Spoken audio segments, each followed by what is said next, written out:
Welcome student to class 7. So today we are going to discuss about our new chapter number 2. Faith is a powerful tool for healing. So let's see. Mind has a great influence on the body. If our mind is strong, we can overcome all problems. Faith in God strengthens the mind. Let us read this story to find out how faith can cause miracles. Dear children, this means that मन का शरीर पर प्रभाव पड़ता है। यदि हमारा मन मजबूत है तो हम सभी समस्याओं को दूर कर सकते हैं। ईश्वर में विश्वास मन को मजबूत करता है। आइए इस कहानी को पढ़ें कि कैसे विश्वास चमत्कार पैदा कर सकता है। This is the story of Rolf Funk, the skiing champion, who had met with an accident. There were very little chances of his becoming normal, but he did not lose hope. He had tremendous faith in God, and by the grace of the Almighty, he was completely cured. Dear children, यह कहानी है skilling champion Rolf फंक की, जो एक दुर्घटना का शिकार हो गया था। उनके सामान्य होने की संभावना बहुत कम थी, लेकिन उसने उम्मीद नहीं खोई। उसे भगवान में ज़बरदस्त विश्वास था और वह सर्वशक्तिमान की कृपा से वह पूरी तरह से ठीक हो गया। Rolf Funk was 59 years old when the accident happened. He hit a large bump in the snow, which sent him flying out of his skates, headlong into the snow. Dear children, जब दुर्घटना हुई तब Rolf फंक 59 वर्ष का था। वे बर्फ में एक बड़ी टक्कर से जा गिरे, जिससे वे अपनी स्की से बाहर उड़ते हुए बर्फ में सिर के बल गिरे। He rolled for at least 20 to 30 meters. His face was buried in the snow, and he could not breathe, move or feel anything except the snow against his face. He prayed to God to send someone to save his life. Dear children, वह कम से कम 20 to 30 metre तक लुढ़कता रहा। उसका चेहरा बर्फ में दब गया था और वह अपने चेहरे पर बर्फ के अलावा कुछ भी सांस हिलना या महसूस नहीं कर सकता था। उसने भगवान से प्रार्थना की कि वह उसकी जान बचाने के लिए किसी को भेजें। Just then, another scare happened to pass by. When he saw Funk, he took him to the hospital immediately. तभी एक और स्केयर पास से गुजरा। जब उसने फंक को देखा तो वह उसे तुरंत अस्पताल ले गया। Doctor said his knee was broken.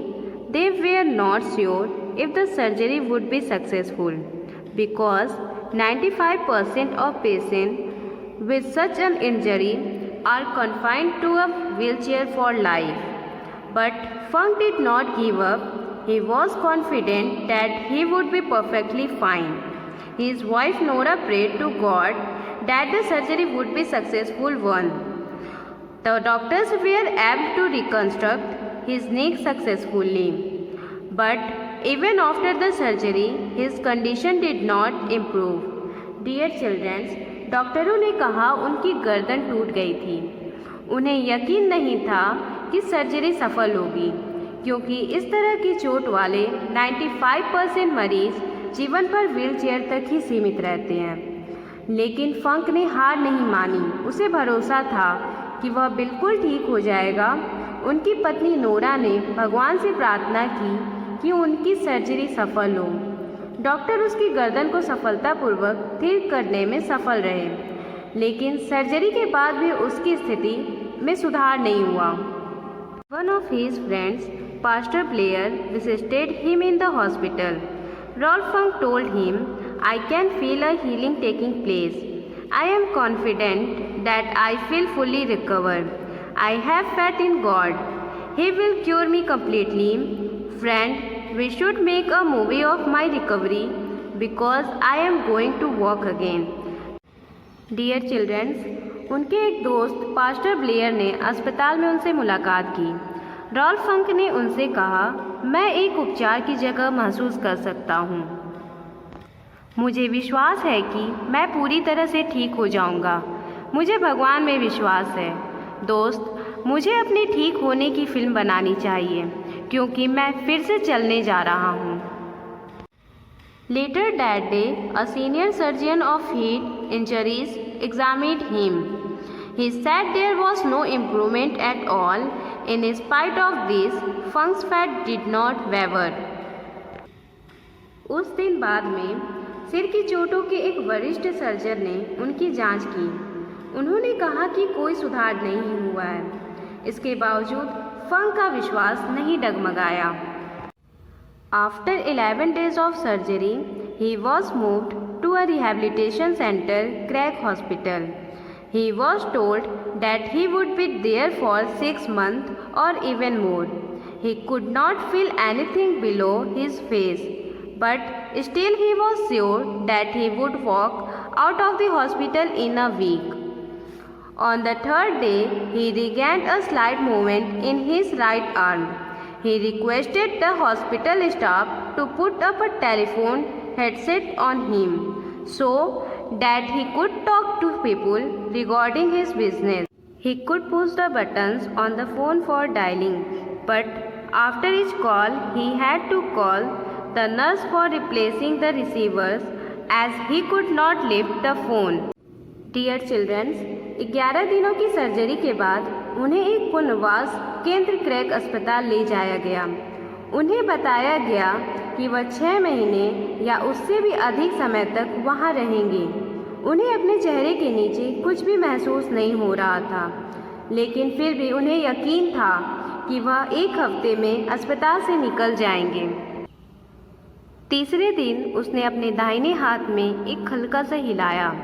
उसने अस्पताल के कर्मचारियों से एक टेलीफोन हेडसेट लगाने का अनुरोध किया ताकि वह अपने व्यवसाय के बारे में लोगों से बात कर सके।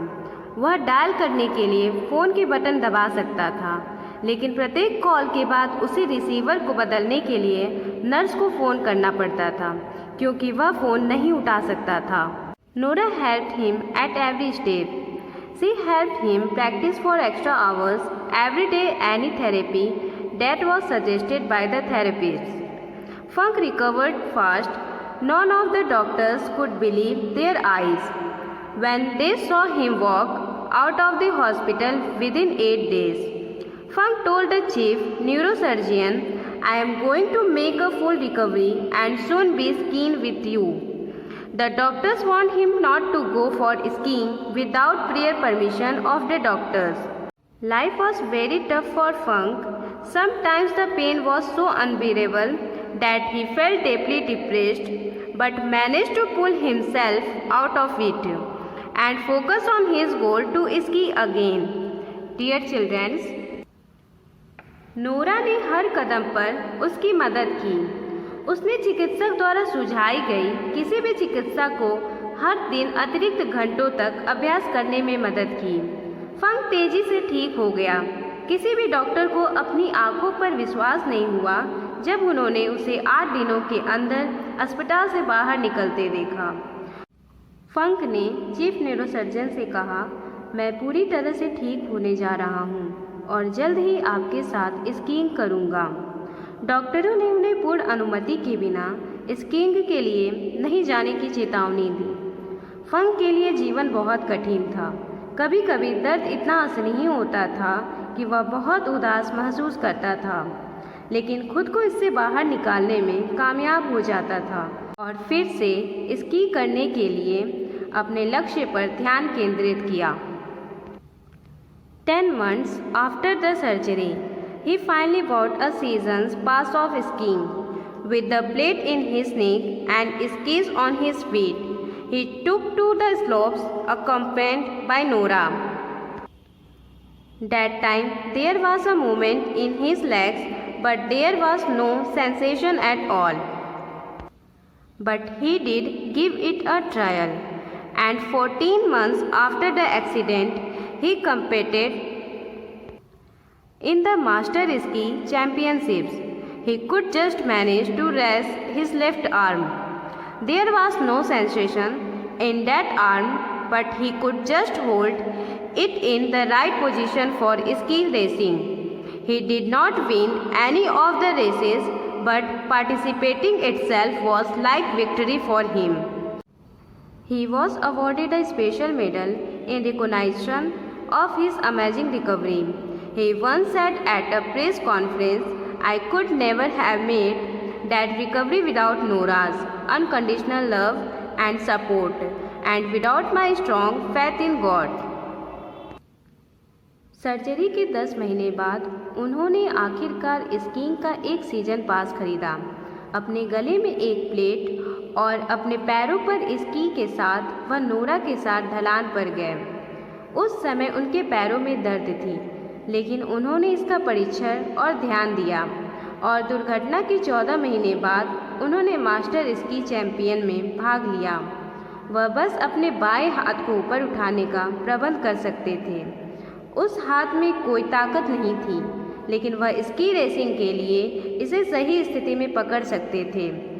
उसने कोई भी दौड़ नहीं जीती, लेकिन भाग लेना उसके लिए जीत की तरह था। उनकी अद्भुत रिकवरी के सम्मान में उन्हें एक विशेष पदक से सम्मानित किया गया था। उन्होंने एक बार एक प्रेस कॉन्फ्रेंस में कहा था, "मैं नोरा के सख्त प्यार और समर्थन के बिना और परमेश्वर में मेरे दृढ़ विश्वास के बिना वह रिकवरी कभी नहीं कर सकता था।"